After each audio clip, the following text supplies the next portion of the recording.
नमस्कार दोस्तों, मैं दिलीप कुमार। दोस्तों 8 साल बाद बीएसएससी प्रथम इंटर स्तरीय बहाली पूरी हुई और 8 साल का वनवास हजारों अभ्यर्थियों का जो था वो वनवास खत्म हुआ। लेकिन इस बहाली में एक भी सीट खाली नहीं रहनी चाहिए, क्योंकि ये बहाली 2014 की यानी 8 साल पहले की है और इन 8 सालों में हजारों ऐसे अभ्यर्थी हैं जिनकी उम्र समाप्त हो गई और वो कहीं भी अब सरकारी नौकरी के लिए फॉर्म भी नहीं भर सकते और 8 साल से इस बहाली में वो लगे हुए थे। और बीएसएससी ने जो रिजल्ट दिया है उसके साथ ही उन्होंने ये कहा है कि 1778 ऐसे अभ्यर्थी है जो मेधा क्रमांक और पद प्राथमिकता के अनुसार सिलेक्ट नहीं हो सकते हैं और 1778 ऐसे अभ्यर्थियों का लिस्ट जारी किया गया है कि लोग का सिलेक्शन इस वजह से नहीं हुआ है। 1580 के बारे में बताया जा रहा है कि 1580 अभ्यर्थी जो है योग्य नहीं पाए गए, इसलिए उनका सिलेक्शन नहीं हुआ। तो ये जो तर्क बीएसएससी ने दिया है ये बिल्कुल गलत है। बीएसएससी ने जो चयन प्रक्रिया अपनाई वो चयन प्रक्रिया ही गलत है, क्योंकि फिजिकल टाइपिंग के लिए जो बुलाया गया था बीएसएससी के द्वारा उसमें ज्यादा मार्क्स जिनका था उन लोगों को बुलाया गया था फिजिकल और टाइपिंग के लिए, और ये लोग फिजिकल पास कर गए, बहुत सारे लोग टाइपिंग पास कर गए, बहुत सारे लोग दोनों पास कर गए। और जब ज्यादा मार्क्स इनका है और जब इनका सिलेक्शन हुआ है पद प्राथमिकता के अनुसार तो अधिकतर राजस्व कर्मचारी, पंचायत सचिव, एलडीसी के पोस्ट पे चले गए हैं। और ऐसी परिस्थिति में जो फिजिकल का पोस्ट है वो खाली रह गया। स्वाभाविक है, जब आपने ज्यादा मार्क्स वाले को फिजिकल में भी बुलाया, ज्यादा मार्क्स वाले को आपने टाइपिंग में भी बुलाया और उन लोगों की जो प्राथमिकता थी वो राजस्व कर्मचारी, पंचायत सचिव और एलडीसी था, तो इसके वजह से इन लोगों का सिलेक्शन राजस्व कर्मचारी, किन्हीं का पंचायत सचिव, किन्हीं का एलडीसी के पोस्ट पे हो गया और जो फिजिकल का पोस्ट है वो खाली रह गया। और बीएसएससी ये कह रहे हैं कि योग्य अभ्यर्थी उनको नहीं मिला। तो बीएसएससी ने जो बुलाया था फिजिकल के लिए वो प्रक्रिया ही इनकी गलत थी, क्योंकि इन्होंने ज्यादा मार्क्स वाले को बुलाया था।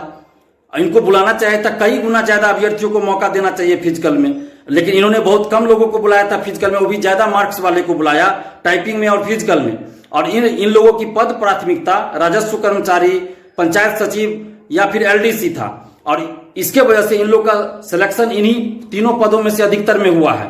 और यही वजह है कि अधिकतर पोस्ट जो है खाली रह गया। जैसे आपको फिजिकल का पोस्ट खाली रह गया और बीएसएससी तर्क दे रहे हैं कि योग्य अभ्यर्थी नहीं मिले। योग्य अभ्यर्थी कैसे नहीं मिले?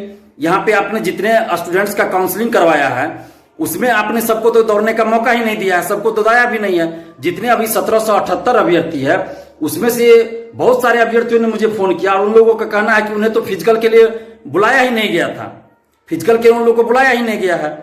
तो फिर योग्य अभ्यर्थी कैसे नहीं मिले बीएसएससी को?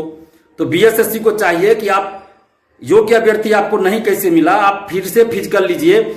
जो जितना आपने 63,000 स्टूडेंट्स का जो मेंस का रिजल्ट दिया था और अभी जो 1778 अभ्यर्थियों को आप बता रहे हैं कि ये लोग पद प्राथमिकता और मेधा क्रमांक में नहीं शामिल हो रहे हैं, इसके वजह से बाहर हो गए हैं, तो आप फिजिकल लीजिए इन लोगों का। क्योंकि जो लोग फिजिकल पोस्ट के लिए अप्लाई किए हैं उस समय किए थे उनमें से तो सभी लोगों को आपने फिजिकल के लिए बुलाया ही नहीं। जिनका ज्यादा मार्क्स था कुछ लोगों को बुला लिया, तो आपको ज्यादा लोगों को उस समय ही बुलाना चाहिए था। और हम लोग तो मांग कर रहे थे कि पद से कम 1.5 से 2 गुना लोगों को आप काउंसलिंग में बुलाइए, लेकिन आपने ऐसा भी नहीं किया। तो बीएसएससी के अध्यक्ष महोदय से हम आग्रह कर रहे हैं, विनती कर रहे हैं कि आप फिजिकल पोस्ट पे जो खासकर और अन्य पदों पर जो आप कह रहे हैं कि योग्य अभ्यर्थी नहीं मिले, तो आप ये जो 1778 अभ्यर्थी हैं और अन्य जो अभ्यर्थी हैं जो मेंस पास करके यहां तक पहुंचे थे, टाइपिंग फिजिकल दिए हैं और बहुत सारे अभ्यर्थियों को आपने फिजिकल में बुलाया ही नहीं है। तो जब आपने फिजिकल में बुलाया ही नहीं तो फिर आपने ये कैसे कह दिया कि योग्य अभ्यर्थी नहीं मिले?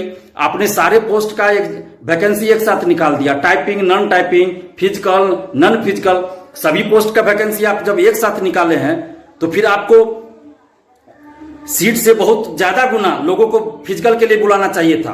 कम से कम 25 गुना 30 गुना लोगों को फिजिकल के लिए बुलाना चाहिए था, क्योंकि आपकी प्रक्रिया ही गलत है। आप ज्यादा मार्क्स वाले को फिजिकल के लिए बुलाए, टाइपिंग के लिए बुलाए और इन लोगों की पद प्राथमिकता फिजिकल वाला पोस्ट था ही नहीं।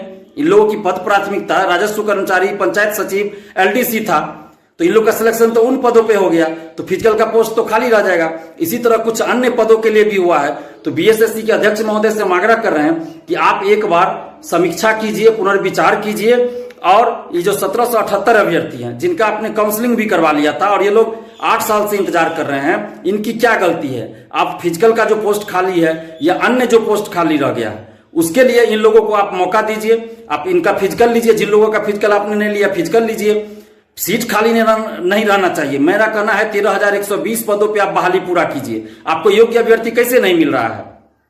63,000 स्टूडेंट्स मेंस पास करके आए थे, आपने 63,000 स्टूडेंट्स का मेंस लिया था, उसमें से कितने लोगों को आपने पास करवाया? आप खुद देखिए, आपके पास है रिकॉर्ड। आपने टाइपिंग फिजिकल सब लिया, बहुत सारे स्टूडेंट्स को फिजिकल के लिए बुलाया ही नहीं, आपने टाइपिंग के लिए बुलाया ही नहीं, और आप कह रहे हैं कि योग्य अभ्यर्थी नहीं मिला।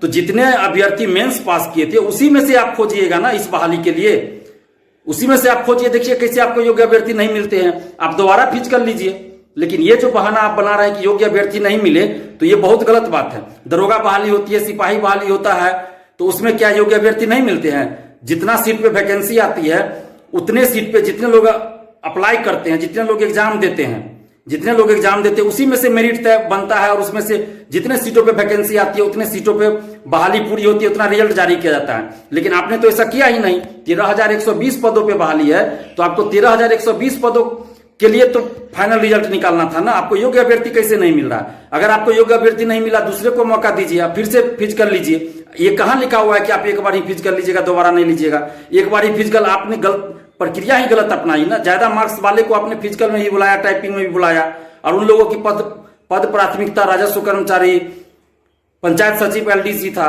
तो फिर फिजिकल वाला पोस्ट तो ऐसे ही खाली रह जाएगा, और अन्य जो पद है वो भी वैसे ही खाली रह जाएगा।